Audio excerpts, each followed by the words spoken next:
Bigfoot, but obviously technology or alien more than what the average human would know or should know about it. Could it be advanced civilization stuff? Could be. It could also be ET related. Could be interdimensional. So it really opened my eyes up. It changed my life that day. And then the other experiences happened. So. Well, you're lucky you didn't have a Calvin Parker experience where you were, taken aboard whatever it was and experimented on. Oh no, if anything like this ever happened, it would be while I'm sleeping at night, like some people, and not know about it. Although I have my sneaking suspicions that if that hasn't happened, they certainly got their eyes on me. They have been observed around the cabin, and I'll get into that a little bit. But after that happened, I walked back down, and I did. Nobody. It was one of those things you try to. I even told Barb it was just too much to talk about the cloaking Bigfoot, and then talk about light beams and orbs. So you're just making that stuff up, And I mean, that would have been kind of the reaction from some.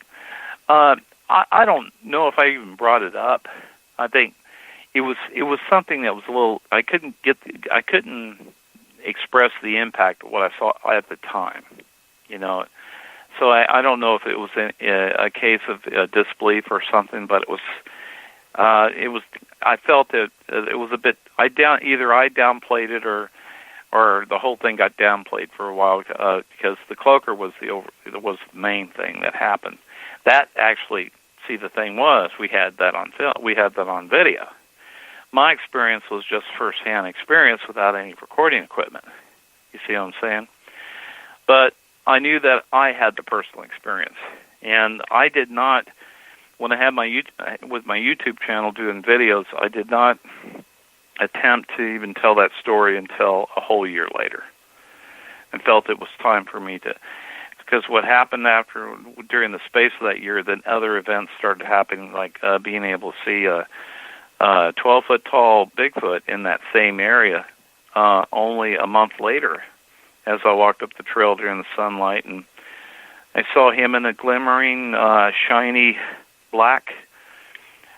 This was really hard to describe, too. It was like between these two trees on that same ridge I was talking about, you see shadows. Well, you see the bright sunlight, and then you can see the shadows, but even in the shadows, you can still see the outlines of trees and leaves and things like that. So shadows should be pretty consistent in their intensity, but all of a sudden between these two trees, it was darker. It was like 5 times darker than the shadows on either side of it. It was almost like pitch black, almost like absolutely no light, couldn't see nothing through it. Okay, so that's the first thing I noticed. But then what I saw was, I was standing there looking at that, and that was October, I'm going to say this, I don't know if it's 12th of October, or it was the same year, 2014. That's where all this was, this was 2014 when this happened, so it was a month after the cloaker or the orb and light structures. I saw it looked like a mirage. You know how you look at a hot pavement, you look on a hot day, and you see the waves of hot energy? That's what I saw in this big blackness. It was just like waves of energy moving in and out. I had my cell phone with me, and so I just made an assumption. Something told me there's Bigfoot there. And even though it was shrouded in that blackness, I just smiled, waved, took a picture with my cell phone.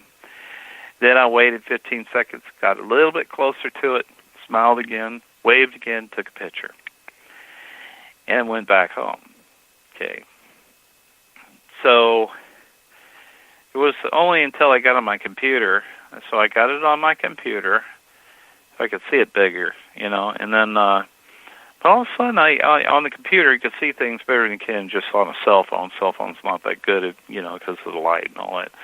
Go in a dark room looking on a computer screen, and I'm looking, there's a form there. So all it took was to use some enhancement tools like light. What it is, adding lighting and contrasting. So you're actually lighting up the dark area, and Yep, there's a Bigfoot just standing there, just smiling at me. I have a picture of him right here in my cabin. I just keep all the time because he's standing there holding the branch. He's kind of smiling at me. He's got a part in the middle. He's got like a balding area. I mean, there's all his facial detail, you know? So now I got to ask you a question. How would you describe the facial on a Bigfoot? Oh, well, some go from, well, I got the picture of him right here. He has more pronounced features that not as human looking. Well, it's a cross between human and very, very, if you ever seen Shrek on, the movie Shrek, Mike Myers, the animated thing. Yes. Kind of like that, and imagine that not green, but kind of a face like that, but add a little bit more human features to it. But kind of very, very, very large nose, broad mouth area, chin. The head tends to be more conical. And I think the bigger they are, they tend to have more pronounced features like that, very hard features. When they're younger, they tend to be a lot more human looking, when the features haven't hardened out and everything as they get bigger.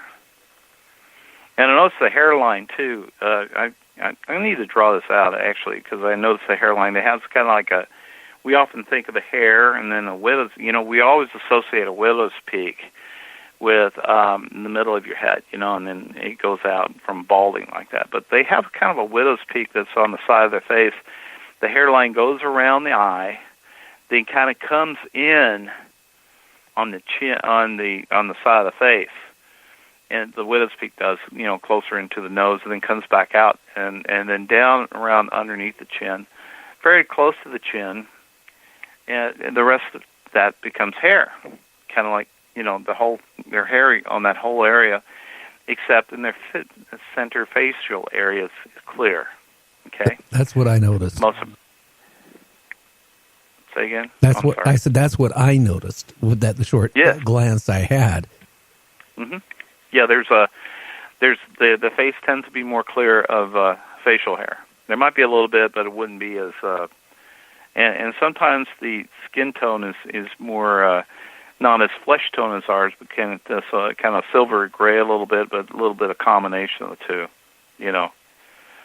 Oily, definitely oily, So I was amazed, and of course the second picture, I looked at the cell phone picture.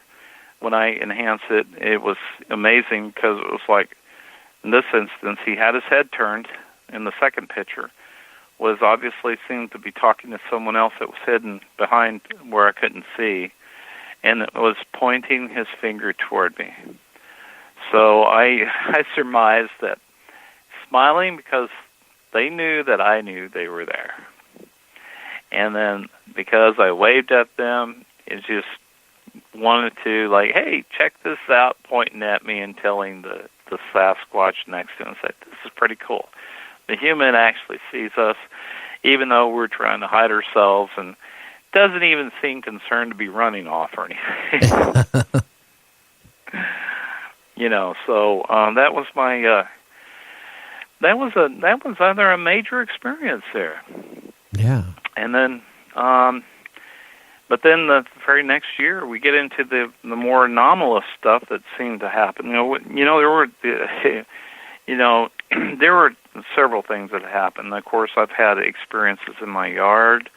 I mean, I could go on in different things. It's just I've had them in my yard before, and I don't know if have I brought that up before. And I don't think you brought it up in your yard. No. I think this might have happened in between before 2015, but. Yeah, I'm going to be talking about this at a conference that's coming up at the end of this month. We might talk about that too. But they were becoming aware of me, and they also became aware of where I lived, which is and because it wasn't that far away where I saw all this stuff from where my cabin's at across the road. So I came down the trail. It was late. It was almost dark, and I was up the Field of Dreams area. I was coming back down the short path that went back down to the road. But as I was coming down, it was dark. I saw some lights, of course, where the porch lights are through the trees and everything on the bottom of the hill, and where the other cabins were. But I was looking down there. I saw a set of red, golden eyes just staring, luminous, not reflecting off, I mean, they tend to be self-glowing, okay? So I see these eyes, and I say, oh, Sasquatch following me down there. So I'm walking down the trail, and I know the eyes are kind of keeping breast where I'm at and everything, and all of a sudden I said, I'm going to play a little game here. And says, so I'm walking down the trail, and I get to a fairly well-sized tree trunk, and I stop dead behind it. I just totally stop, okay, and hide behind it. And I'm going because the thing was I was hearing the howl sounds that they make, the whoo, type sound. Oh, yeah. Yeah, and so it got silent there for a minute or two, and so I peeked out around the trees, and it's getting really dark. And I'm looking around the tree, I'm looking down there, and kind of peeking through there, and it says, I still see the eyes kind of blinking down there, and I think there was a little one on the shoulders of the other one because I saw a smaller set of eyes above that. So I jumped out from the tree from on top of the trail and looked down at them and did a big howl myself. And then I look at these two red eyes, and what they do next is after I do the howl, they're looking at me, and then they cock it to the side. You ever seen a dog do that? Sometimes when you do something weird, the dog cocks his head sideways. What the heck's this all about? Oh, yeah. Yeah. Yes. This is what was happening. So I did that, and I just defiantly walked down the trail. Didn't even really care if they were walking right past them or anything, and got back in my car and took off. Well, that I guess they might have figured that was a prank of mine, a practical joke or something like that. But it was 2 weeks later. I'm coming out of my cabin. There's a section of woods behind my house, only 30 yards away from the door. So I come out, the porch light's on. I come out to the back and lock the door. And the minute I lock the door, all of a sudden I hear this right behind me, just inside the tree line. Woo! Loud as frickin' call, I just jumped out of my skin 3 feet. I says, are you kidding me? And then I sheepishly turned, I go, who? Who's that? No, I didn't even call. I said, I act stupid. I decided to act dumb. I said, who is it? And he went, whoo! And I did it again, and then I finally went. I looked, turned, I didn't see anything. I went, like that, and I went, who? And then he went, who? And he took off. Oh, wow. And it seemed like right after that, that's where I found some gifts in my yard. Because I was constructing a greenhouse, and I was actually doing from scratch, so I had some 2x4 lumber stuff I had set up, and so they were observing me doing this, I guess, because I come out in the middle of the next morning, and I know nobody came around the yard around this particular tree in the middle of the night. I come out there, and there's pieces of 2x4 meticulously laid all around the bottom base of the tree in my yard. It's almost like they're trying to help me or something like that. They're like, oh, here's some extra wood we found or gathered together that you might be able to use for the project. Interesting. Hey, absolutely amazing. Don't forget, as you're trying to watch for them, they're probably just as curious and watching, you. Oh, yeah. It goes both ways, doesn't it?